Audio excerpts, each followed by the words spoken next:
The other thing I want people to understand is this. When you talk about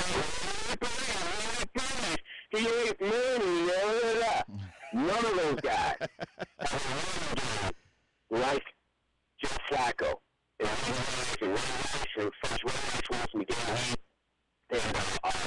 Ron McClain. I think not McClain. And then now what he has is Pierce, Fontaine, and of course Will Rice. The bottom line is this. This guy is an excellent quarterback. He is a state player for a minute, but you guarantee this. Matt Ryan's going to top it, and then on top of that, Aaron Rodgers is going to break that. Well, and keep in mind also that the early talk is that, the cap number is going to be somewhere in the ballpark of $7 million for this year, which, again, is a lesser number than he had last year in the final year of his rookie deal.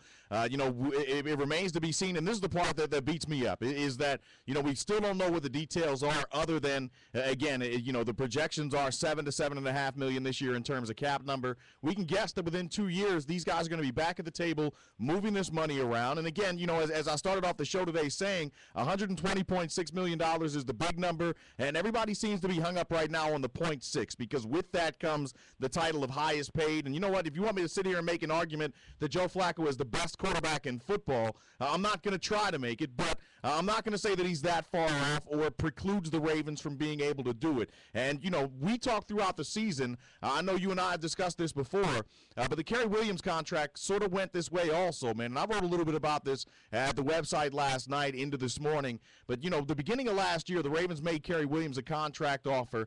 He chose not to accept it, and then conveniently it leaked to the media that it was 3 years and $15 million. And on the surface, in comparison to baseball contracts, in comparison to basketball contracts, it sure sounds a heck of a lot like $5 million per year. Now, but we know in NFL terms that could have been $2 million 1 year, $3 million in the second year, and then $10 million in the third year that he was unlikely to ever see. And so unless we know the details of that contract, specifically year by year, then it's very difficult to make judgment on him one way or the other as to just how smart he was to refuse it. But again, we get hung up on the simplistic. This is why the NFL continues to feed us these farcical lies of numbers, because we buy right into them wholeheartedly. And, again, man, it seems that the reaction that I've seen this weekend suggests that a lot of fans believe that football ends immediately after their fantasy league championships. And for Ravens fans, fortunately enough, for the last 5 years, that's when football season has began, and that's what we expect moving forward as well. Exactly. People, you nailed it. Pay attention to the details. The only ones that are out there that give ridiculous deals, and God rest his soul, gave Namdi Aswa $45 million guaranteed up front for the first 3 years. Right. Now, when he went to Philadelphia, if you notice, they put the screws down and said, hey, no, you do $14 million this year, and the Cowboys is we need a reduction. And he's kind of pushing back. You know what's going to happen? Fans, the ones that just pay attention on Sunday, they're going to cut him because the numbers aren't real. But let's go back to Joe Flacco. Everybody's talking about Joe Flacco. We can really see what he deserves to win because God knows he's so great. If Drew Brees was so great, New Orleans wouldn't have done that this year. Stay with me on this. Yes, now people want to say, well, no, how could that be? The defense was this. Oh, he was the highest paid player in the league last year. He broke the back on a contract. Right. So therefore, this great player with all these numbers and this great leader should have willed his team a victory. It doesn't work like that. Well, and real quick, man, this, maybe the reason why everyone's so upset now is because this is an issue that the Falcons and the Packers and the Cowboys and the 49ers are all going to have to deal with going forward as they figure out ways to pay their quarterbacks. Maybe that's why everyone finds themselves as upset as they are right now. I'll tell you the one that kills me, Darren, is that when everyone says, well, Joe Flacco doesn't make the players around him better like Tom Brady. And I look at Tom Brady with an all-world offensive line in front of him, with a 6'8" tight end that'll go up and get just about anything. And same can be said for Drew Brees, another tight end that's probably amongst the top 5 to 7 receiving tight ends in all of football. And then a little 5'10" wide receiver or 5'9" wide receiver who makes his money by catching the ball behind the line of scrimmage and then taking it downfield himself. So I don't know how Brady is making those guys specifically better. Well, see, Brady's from this, too. Look, he is a great quarterback. I will give him that. Yes, he is better than Joe Flacco right now. I will give him that. However, people fail to realize the first Super Bowl he won were based on from the New England Patriots defense and running game. No doubt. Check your stats out. People, stop being fans just on Sunday. Look at his statistics. Very, very pedestrian. Since he's been throwing the ball all over the field for the last 5 years or so, they haven't won anything. They had a 16-0 season, blah, blah, blah. But the bottom line is this. Get over it.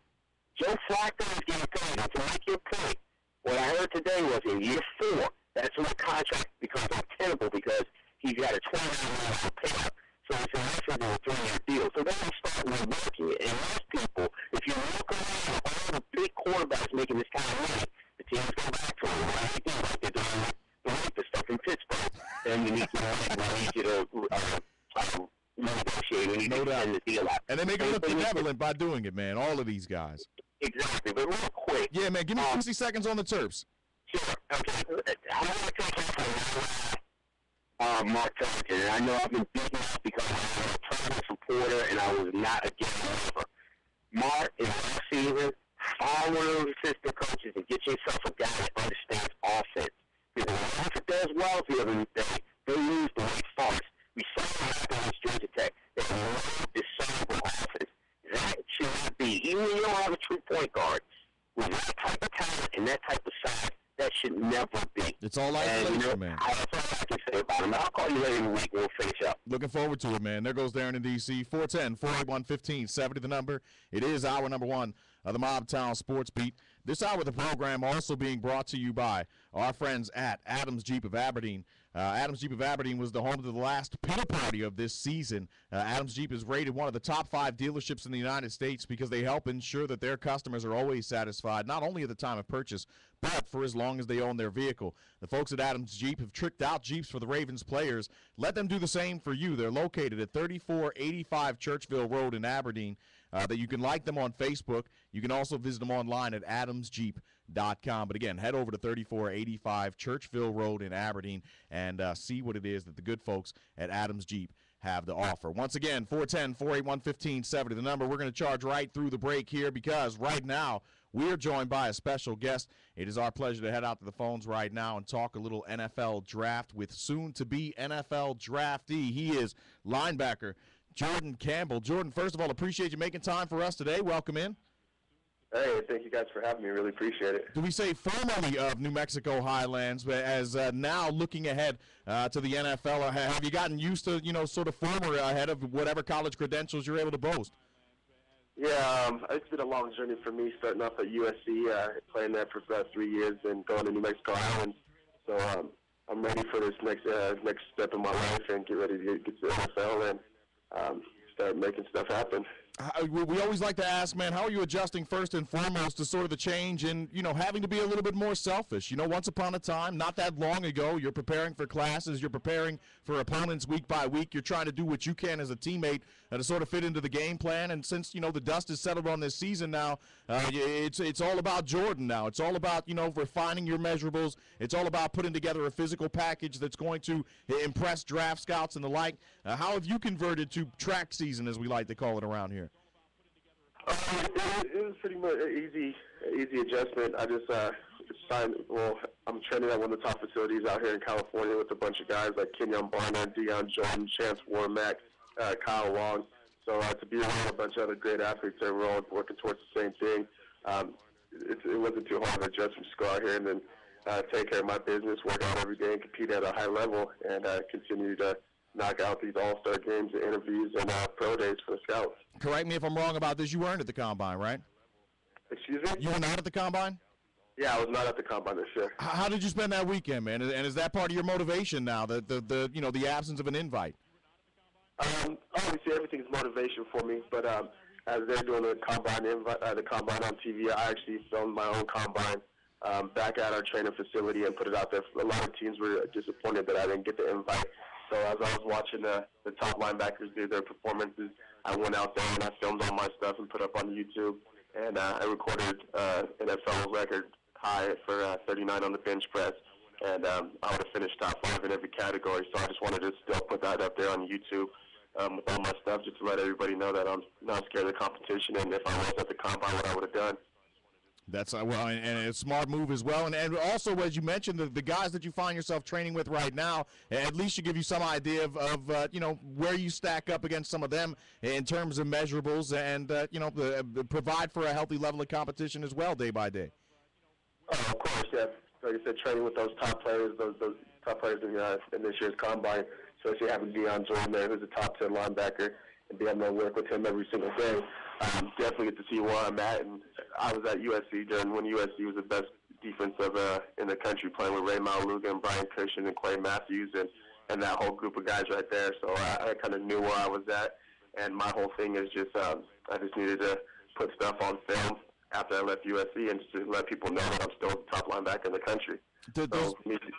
I'm sorry. No, you go ahead. I apologize. Oh, no, so me doing that these last 2 years of football, putting up 214 tackles, 52 TFLs, and 17.5 sacks. I blew every number away possible. So I'm now having the film out there to show that I am a big-time player, and getting done with the NFLPA All-Star game a few weeks ago, and crushing that game. I'm back on everybody's board where I need to be. Jordan, system-wise, New Mexico Highlands compared to USC, obviously the level of talent that you see on a week-by-week basis is going to be vastly different. Schematically, in terms of your role at the linebacker position, was it much different from what you guys were doing at USC? My junior year, we were at a 4-3 defense, so I just was the same position that I played at USC, weak side linebacker. Lost our defensive coordinator, came in, we ended up changing to a 3-4. So I ended up bumping inside to the middle linebacker spot. So I was able to be an All-American at weak side linebacker in the 4-3 and an All-American at Mike linebacker in the 3-4. So I was able to put up different numbers at different positions. That helps a lot with the scouts determine what I can and what I can do at the next level. When you left campus at USC, was there doubt in your mind as to whether or not you were going to get the opportunity that you find yourself in the midst of right now, that you were going to get to play in the NFL? Just being at SC and being there for those 3 years and competing against the talent level that was there, it was pretty much an NFL minicamp. My whole thing, I just needed to get on the field and show people what I could do, because once I get on the field, even if the one game I started at USC, I led the team in tackles, going to the All-Star game. Every time I got on the field, no one's beat me to the ball. So I always knew if I just get my chance to get a full season underneath my belt, and I'll be able to put up numbers and put stuff on film that won't be denied. And that's just my whole thing, just busting my butt and keep working hard and making plays. Talking with Jordan Campbell, former New Mexico Highlands and USC linebacker, soon to be in an NFL city near you as we discuss upcoming draft and what have you. Jordan, did you play other sports growing up, man? How did you decide on football ultimately? I played football, basketball, baseball, track. I did it all growing up. But my dad was my linebackers coach growing up in all the way through the Pop Warner ranks and going into high school. And I knew I was going to be a football guy. I love playing football. I went to a football high school. We went to 4 straight championships. Myself and Toby Gearhart, the running back from Stanford, who was at the Vikings. His dad was our head coach. My dad was our defensive coach. So I knew that I was going to go and play football and go to USC. That was my goal since I was a young pup. So, that was my whole goal, just go play football, be a linebacker in the National Football League. Favorite team, man, or certain players that you try to pattern your game after growing up? I love football. Really never had a favorite player, but people's game that I take after, obviously the linebackers I played behind at USC, and my linebacker coach Ken Norton Jr.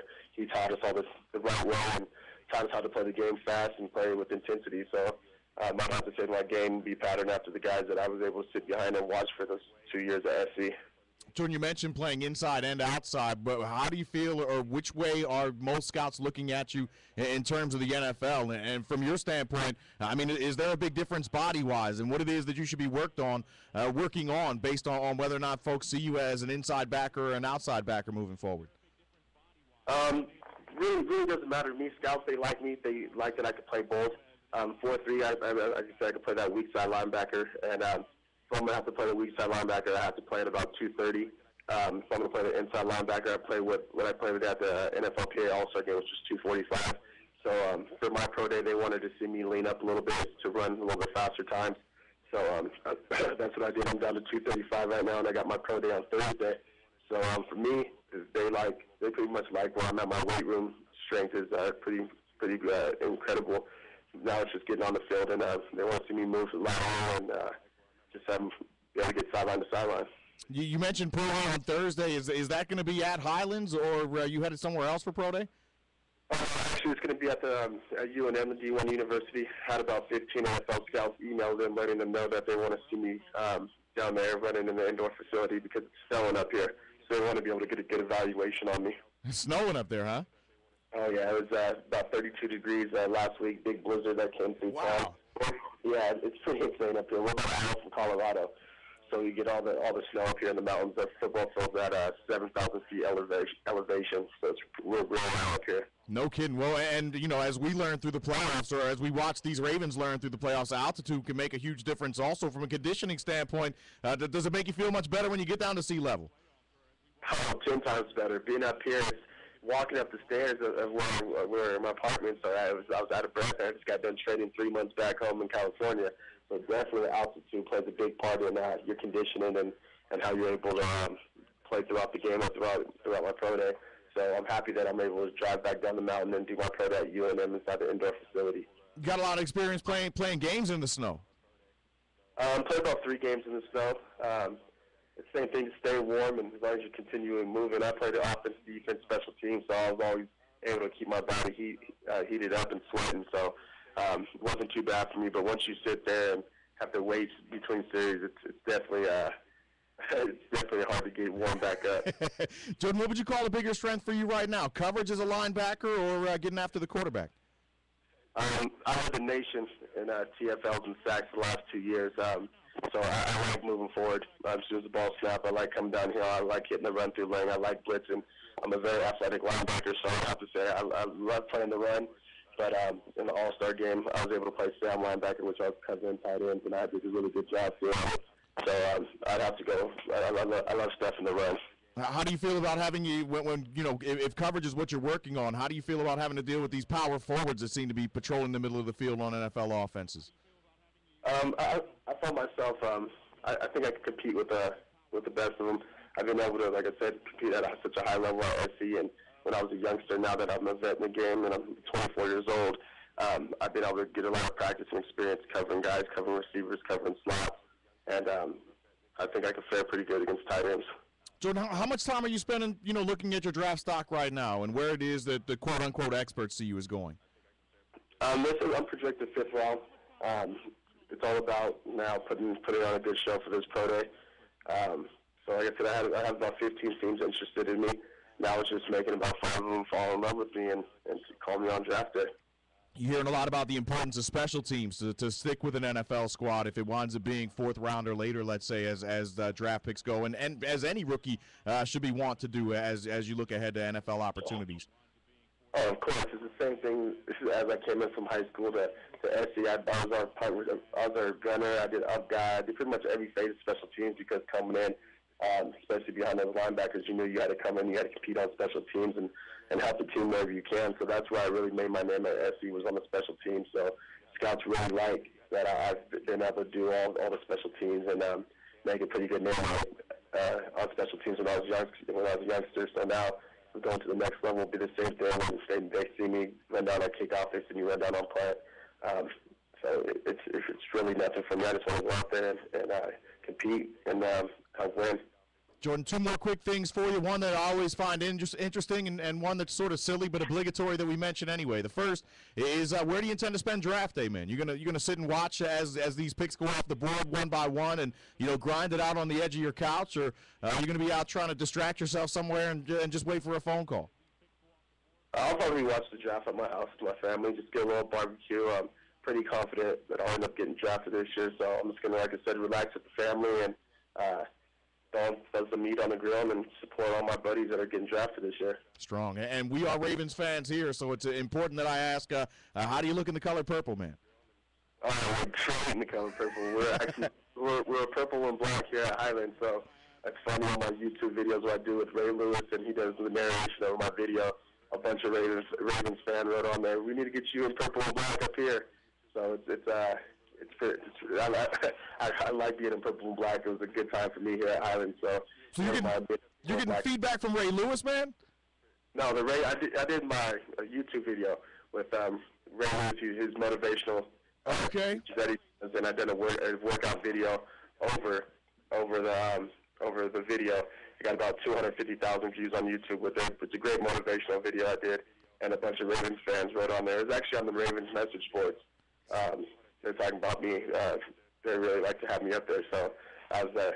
So, like I said, yeah, some Ravens fans already wrote on the YouTube clips. Strong stuff. We're gonna check you out on YouTube. We always ask about Twitter and Facebook, man, but we're looking for you on YouTube as well. What about Twitter and Facebook? My Twitter is J_Campbell_COS, and Facebook is Jordan Campbell. But if you really want to get to know who I am and Jordan Campbell's athlete, I advise everybody to go out there and just type my name in YouTube, and I got about 13 awesome videos, millions of views from YouTube, and it's really something special if you guys want to check that out. Jordan Campbell, New Mexico. He is highlight films, workout videos, anything you want to know about me, it's all on YouTube. Man, we appreciate your time today, and certainly wish you luck moving forward. Again, as we always say here as well, if you wind up in Pittsburgh, man, all bets are off. But anywhere else, we're going to be particularly happy for you, man. Thank you so much, man. I really appreciate you having me. Anytime, for sure, man. Certainly appreciated. Pleasure is ours. He is Jordan Campbell, New Mexico Highlands, formerly of USC. Linebacker, could be a projected steal, and a guy that apparently you want to head out to YouTube and check out as well, in addition to his Twitter and Facebook stuff. So 410-481-1570, the number. We are right back after this, and we never stop talking. WNST.net. We never stop texting Baltimore sports. How would you like to try